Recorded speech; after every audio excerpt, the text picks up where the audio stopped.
Hi everybody. I am feeling a lot better. I was pretty sick last week, probably with the coronavirus. I wasn't sick enough to have a test, but I'm feeling much better, so I figured I'd do a nice little easy yoga flow. This is kind of one I like to talk about to people who are new to yoga, who are looking to start a practice, and people who have issues with their low back. So it's sort of a nice little gentle flow to release some tension in your low back. And I know probably a lot of us have been sitting a lot, watching a lot of television and things of that nature. So you can put on any music that works for you. I'm just gonna, in the background, I have one of my Spotify lists playing, or I will have it playing. It's the Spring Equinox one. So if you follow me, I'm Chrissy Vaccaro on Spotify. I have tons and tons of yoga playlists. Just put that down a little bit. And we'll start by coming onto our backs. So you might have blocks. If you have blocks, great. I would highly recommend ordering some. If you're gonna practice at home, they're pretty inexpensive. You can find them a lot of places. Conversely, you can use anything that's sort of like this, a couple of books, anything, a case of something, just something that gives yourself, think of them as extensions of your hands, of your body, to help prop your body into place. So you can use anything that works for you. So coming down onto your back, and just having the blocks nearby. You can have your arms down by your side. Your feet are about hips width distance. And your knees stack pretty much, you could start with them right over your ankles, and then you might just wiggle your toes forward just a little bit. You can close your eyes and just feel the contact of where your low back is touching the floor, and that is your sacrum. So it's a flat bone. It's not the low back where the sway is, and it's not your tailbone. It's in between. So kind of right underneath where your the top of your pants are. So feel that, and take a couple of breaths here. Big inhales, and a long exhale, side out. Do that a few more times.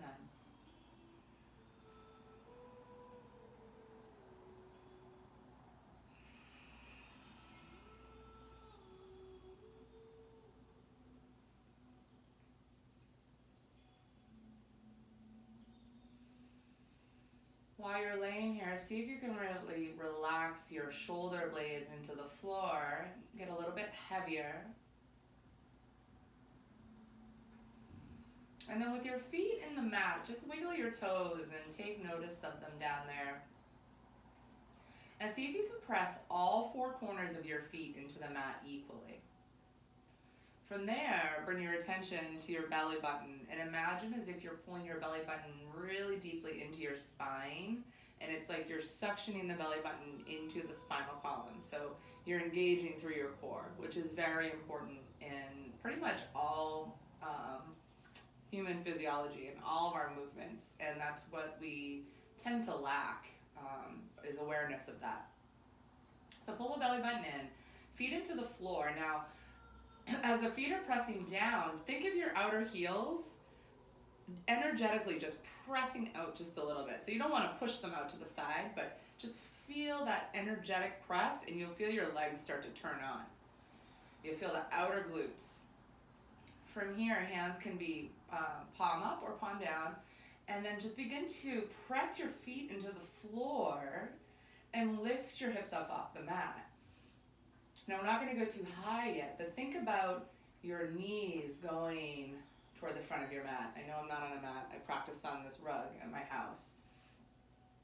Give me a little more space. But if you have a mat, think about it going toward the front of your mat, away from you, away from your heart. So you're elongating the whole front side of your body. The back of your head's pressing into the mat, but see if you can lift your chin just a little bit. Now, if you're really squeezing your glutes a lot, release them by about half. Use the belly to hold you in place. So this is taking the compression out of your low spine. And we're not going too high right now, but we'll sway a little bit side to side. It's kind of like a nice suspension bridge here. This is a bridge pose. I like to call this the suspension bridge.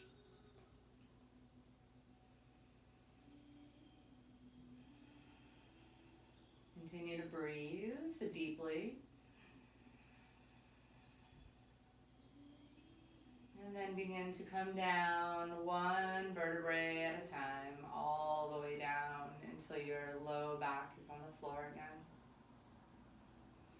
Now take your feet a little bit wider, as wide as your mat, or maybe further, so your knees can knock in. And just feel what this shape feels like.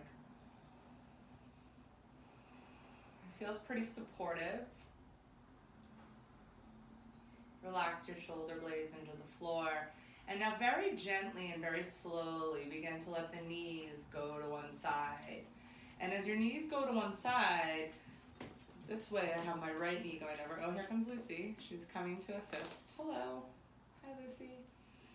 You're really stretching long through this left leg. This left knee is really going away from my hips. And then we'll go to the other side. And feel that lengthening along your right leg or your left, whichever way you started. But the knee that's pressing down, feel it press away as well. So do that a few times as you breathe.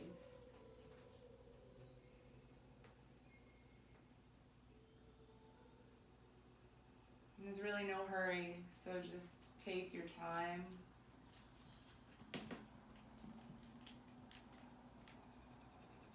Maybe your dog will come visit you and block the shot.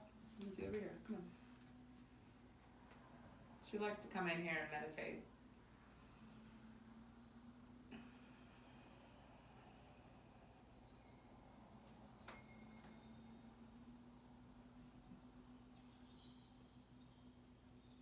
And come back into center. Bring your feet back to about hips width distance and bring the soles of the feet together and the knees come wide. Now if you have blocks and this feels very uncomfortable to your hips, which it might if you're just starting out, blocks, books, whatever you got, you can stick them underneath the knees to help support this shape. Lucy, come on, move over here. Sit down. I know I'm talking and you don't know why. Sit down. Sit. Thank you. Lay down. Lay down. Lay. Maybe your dog will give you a head massage. So from here, feeling a nice bit of opening. This helps open up in your thighs as well as your abductors, which are your inner thigh muscles. So maybe take your arms a little bit wider now in a T position.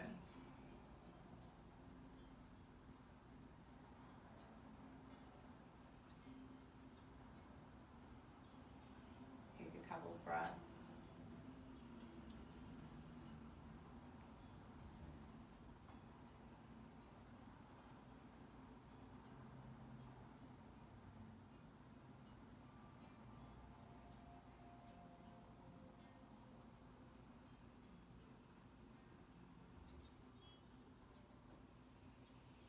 This is called Supta Baddha Konasana, and it's one of my favorite poses.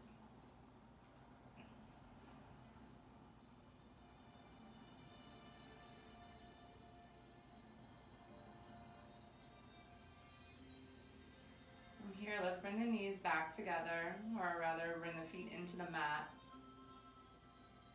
You can move the blocks out of the way. Hi, Luce.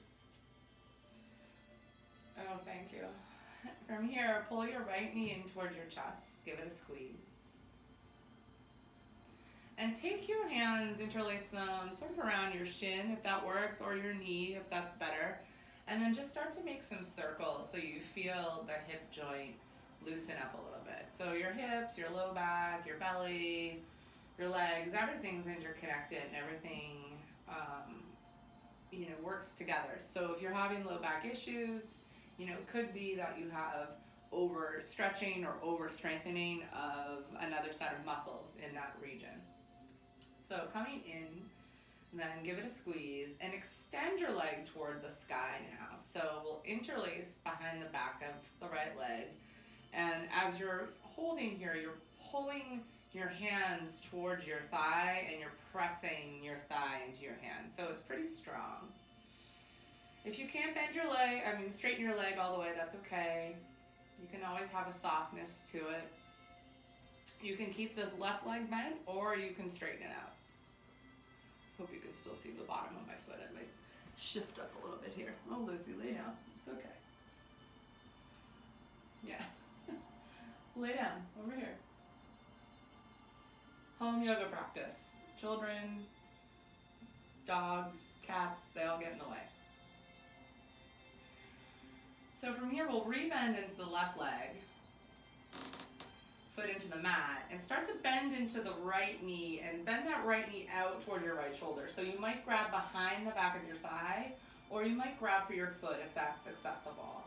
Coming into a half happy baby. Want a high five, Lucy? High five. Thank you. You can always re-extend that left leg.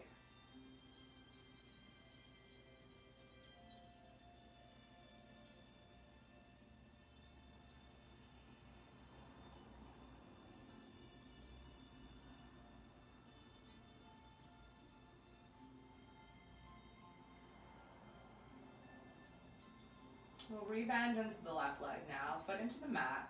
You're going to guide this right foot to cross over your left thigh. So from here, this is figure 4. You might stay right here. If you have a block or a book, you might put this underneath. Lucy, you're blocking the shot again. Come here, over here. Thank you. And this might be enough. Or you might start to pull this knee in towards your chest. You want to keep thinking about pushing the right leg away though, so the right knee keeps pressing out and you'll feel a big stretch in this area.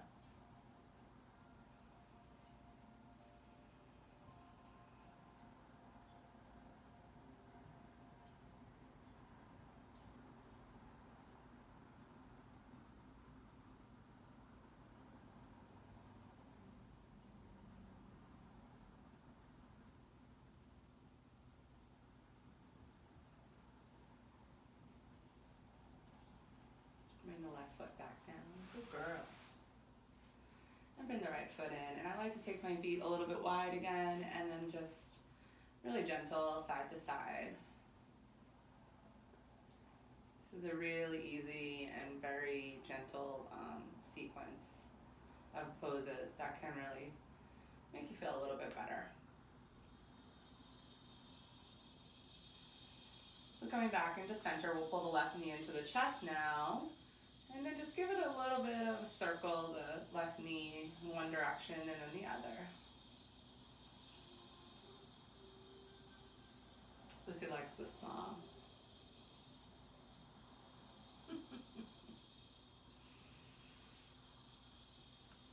And then straighten the left leg to the sky. It's like you're standing on the ceiling. Interlace behind your left thigh.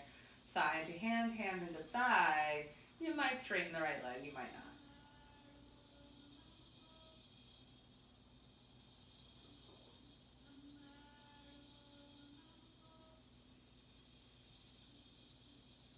Just come into a nice, gentle, easy breathing. You don't have to worry too much. In through the nose, out through the nose. Ujjayi breath if you practice it. Re-bend into that right leg. Bend into the left, and you can either grab the outer edge of your left foot or just behind the back of your thigh if that's more accessible. So you decide. You're still rooting your low back, well not your low back, but your sacrum, that flat area.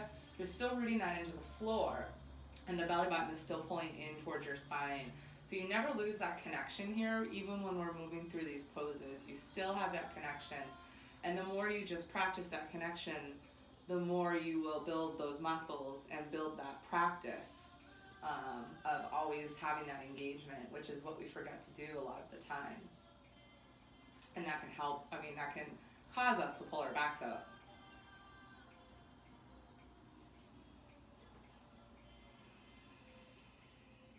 Re-bend into the right leg.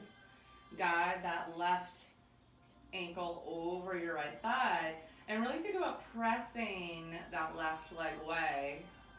And then you might start to pull this knee in towards your chest. But keep that alignment of pressing the left knee away.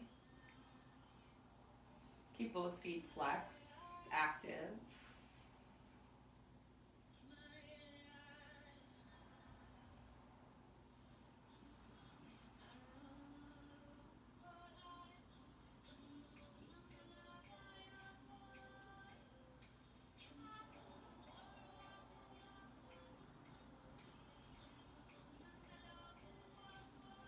Looks like Lucy's my DJ now. Straighten those legs back out, bring them into the floor, bring them a little bit wider than hips width, and then just a little rocking side to side.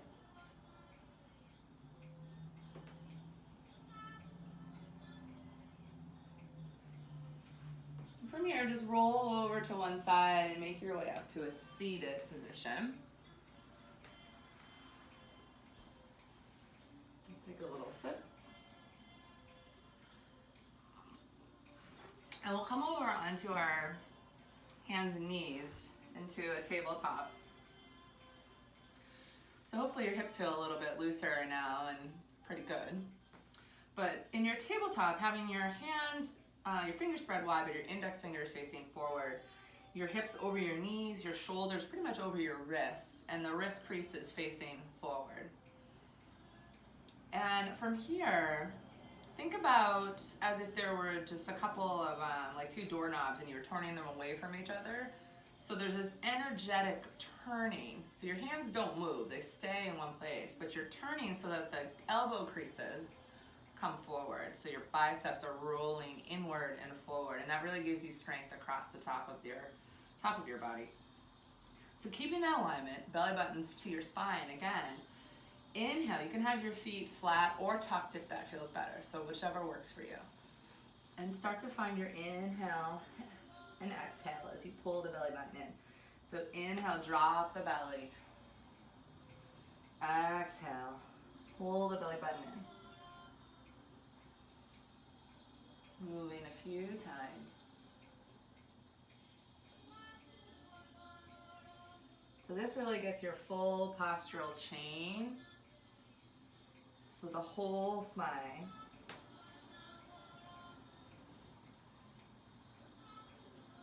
And then we'll bring the toes together, bring the knees a little wider, and then you can sit your hips back for child's pose. Now you can take a block. If you can't get all the way down, you can bring your forehead to a block. If you don't have a block, you can take one potato, two potato with your fists and come down like this. Otherwise, you can reach forward. Think about energetically your heart moving away from your hips, so you're stretching long on your spine.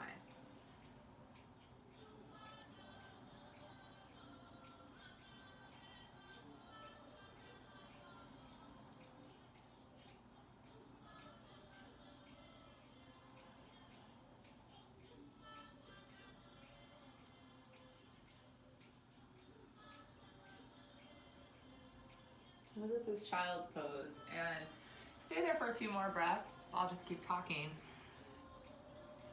It's really a great pose to ground yourself. So if you feel like, you know, your head's spinning and everything's going crazy, child's pose is where to come, closer to the earth, where you're touching the earth, you know. In my classes, I say all the time about, like, when you think about kids when they throw a temper tantrum, what do? They toss themselves on the ground because it's grounding. It feels safe.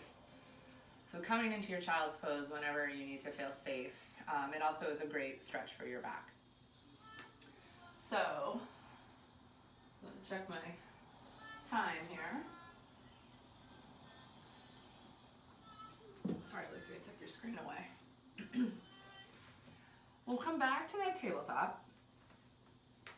And this time we will tuck the toes. So tucking your toes and feeling, again, you're turning those knobs away from each other. And now, just like we were when we were in that bridge pose, we were kind of just basically touched on that. We didn't really do very much.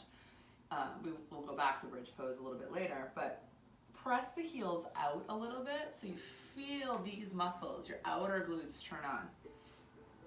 From here, just bring your knees up off the mat and think about the heart and the hips moving in opposite directions so that you have a nice long spine. Now from here, keep the knees bent. We'll push into the hands, bring the hips high, and then begin to straighten into your legs, coming into a downward facing dog. So we won't really be flowing much in this sequence. We're just gonna come into downward facing dog. It's a really good full body stretch. So as you press your hands in and you grow longer in the spine, the hips go higher, you're stretching the backs of the legs and hamstrings. You're stretching through the shoulder girdle, you're stretching along the whole spine. Your belly button is tight to your spine. So you can stretch as much as you want here. You can come up on your tippy toes, you can kind of move a little bit side to side if that feels good. You might extend the leg for a stretch. You might extend the other.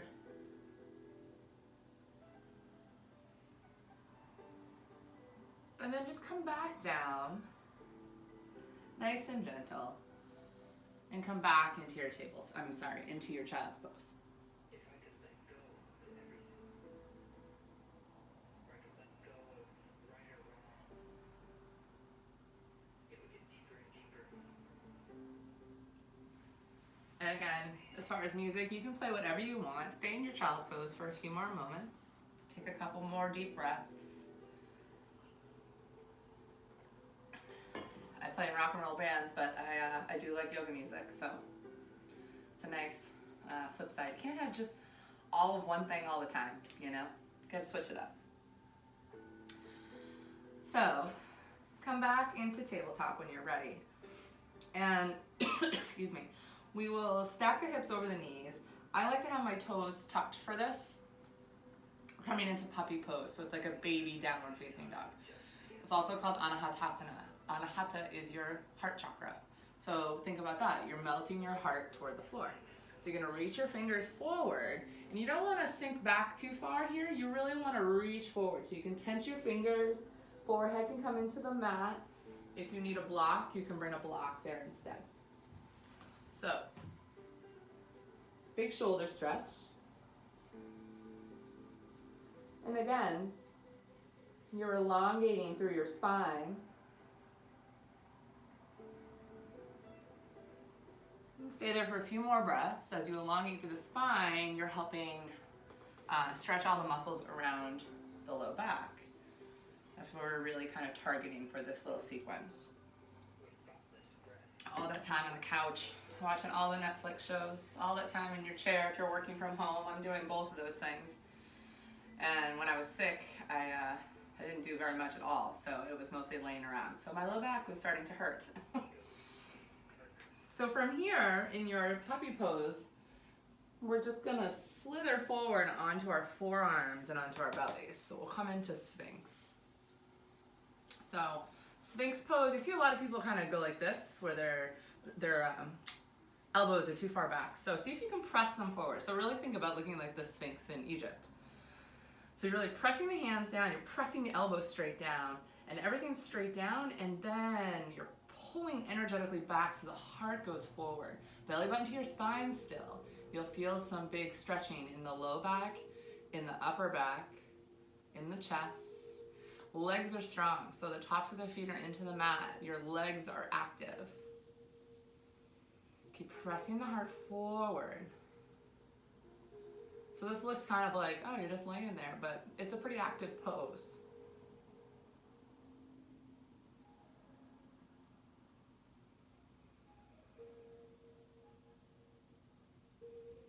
Now from here, just make a little pillow out of your hands, bring your head down, forehead into the mat, take a few breaths.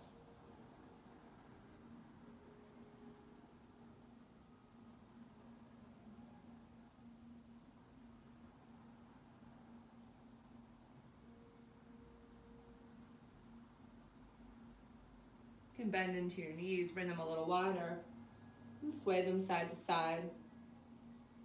Roll the third eye a little bit side to side as well.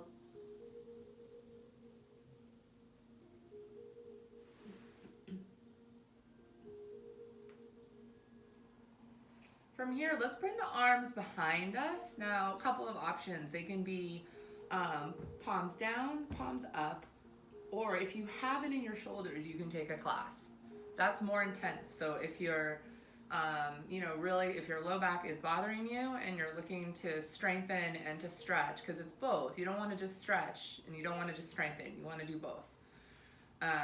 You might just leave the arms sort of down, and you can even hold on to the sides of your mat here.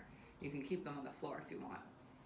But what we're going to do is we're going to come into what's called locust pose, Salambhasana. So again, it's that same principle of stretching long in your spine. So your heart and your head are going to move away from the hips as you press the tops of the feet into the mat. Start to raise the upper body up. Shoulders really point toward the midline of your back. And then your legs might start to come up and you're stretching long in opposite directions. This strengthens your postural change, the erector spinae, which are your little tiny muscles that help with your low back.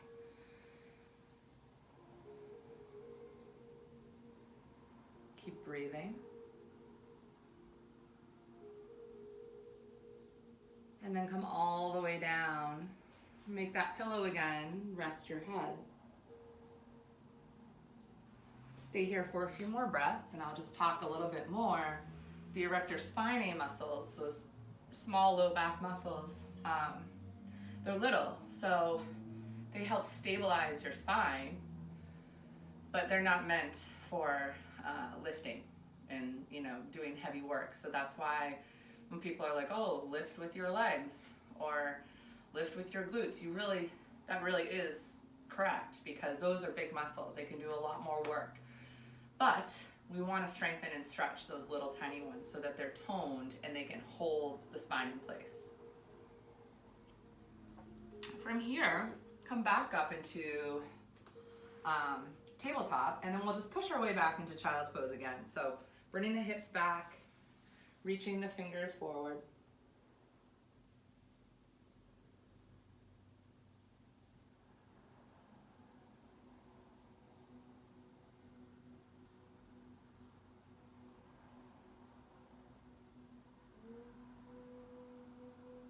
Take a few more breaths.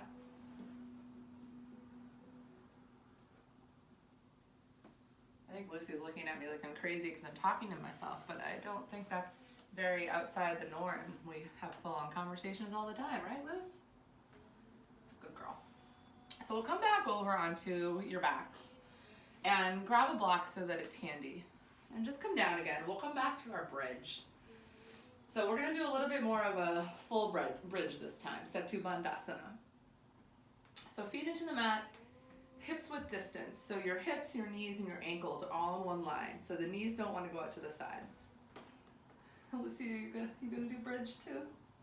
Sit down. Sit down, please. So feet into the floor, feel the outer hip press here. Outer heel press. Arms down by your side. As you press into the mat, you raise the hips up. You feel the knees going away from the hips.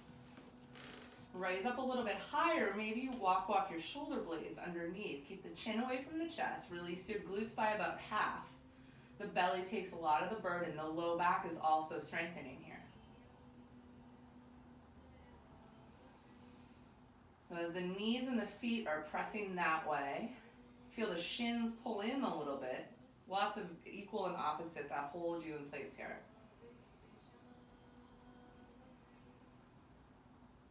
Then come all the way back down again. Bring your feet a little bit wider than hips width. Feel that nice rocking from side to side again.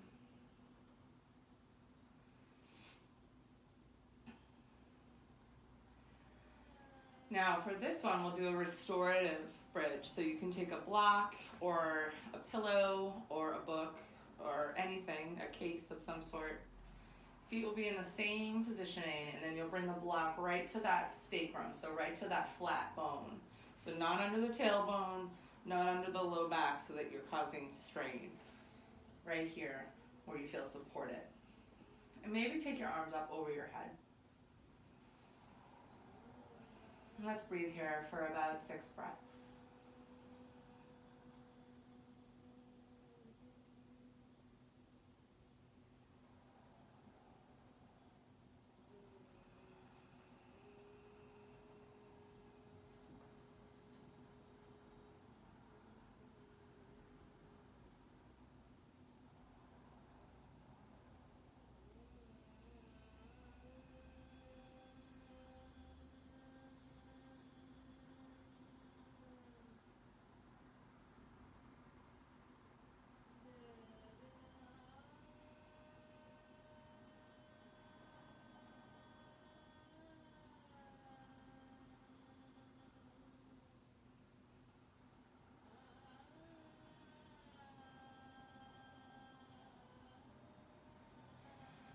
press your feet into the mat, lift your hips up off your block, and then just come down one vertebrae at a time.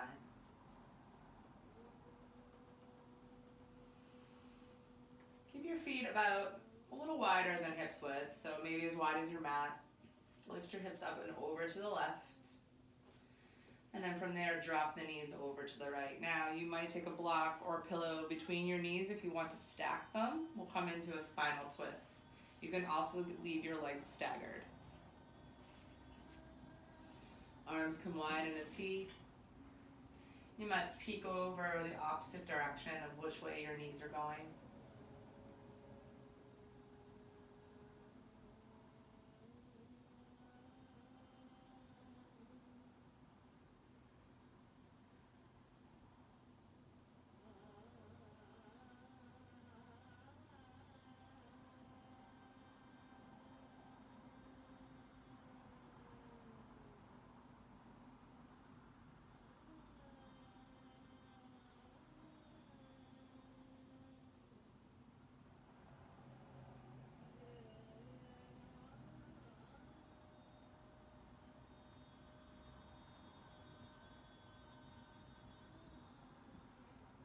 Come back to center.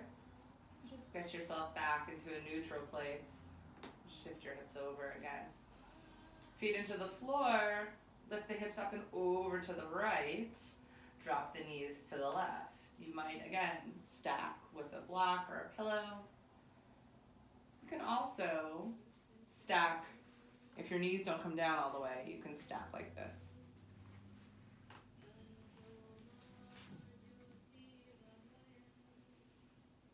You might look over the opposite shoulder.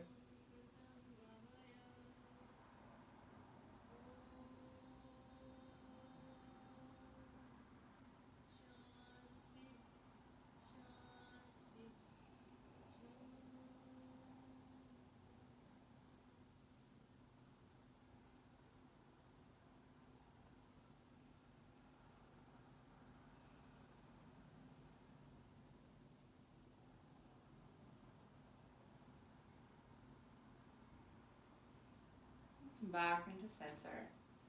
And just begin to lay yourself all the way down. Now, if you do have a cranky low back, which is what this sequence is for, I would recommend putting something underneath your knees when you lay down on the ground. This just takes a little bit of the burden out of the low back. Gives you a little help, little lift. Excuse me. So take up lots of space for your Shavasana. Lay yourself out so that you feel that you don't need to shift around anymore.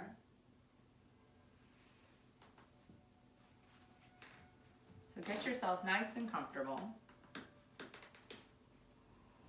We'll just come into a nice relaxed place and give you a few cues to help relax you. Make sure you have a song on that maybe is, 5, 6, 7 minutes long, even 10 minutes if you got something like that.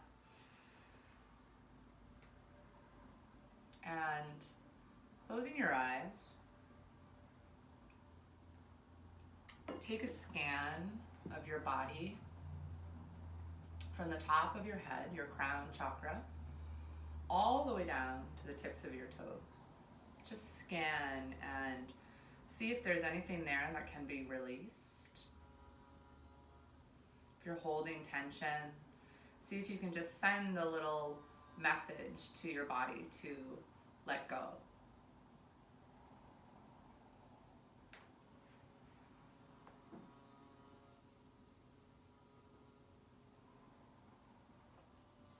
And then come into your heart center. And follow that from the heart up to the tips of the fingers. And see if there's anything there that needs to be let go of. Send a little pulse from your brain to your muscles saying, it's okay to release. I'm safe. I'm supported. Even if it's just for these next 5 minutes, 10 minutes, tell your body that it's okay.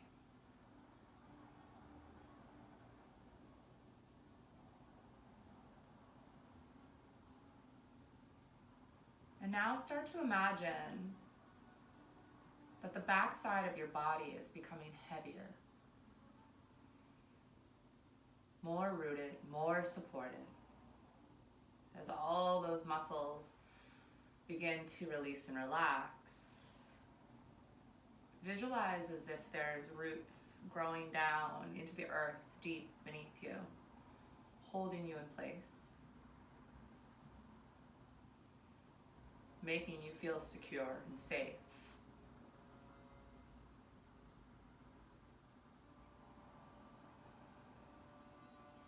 And as you feel that rootedness on the back side of the body, allow the front side of the body to feel more expansive, to really reach out toward the sky, toward the universe above. So the equal and opposite of rootedness and expansiveness, moving in two different directions, with you lying in between, weightless. Let your eyes roll up in your head a little bit toward your third eye, and find yourself in your Shavasana for the next 5, 7, 10 minutes. Namaste.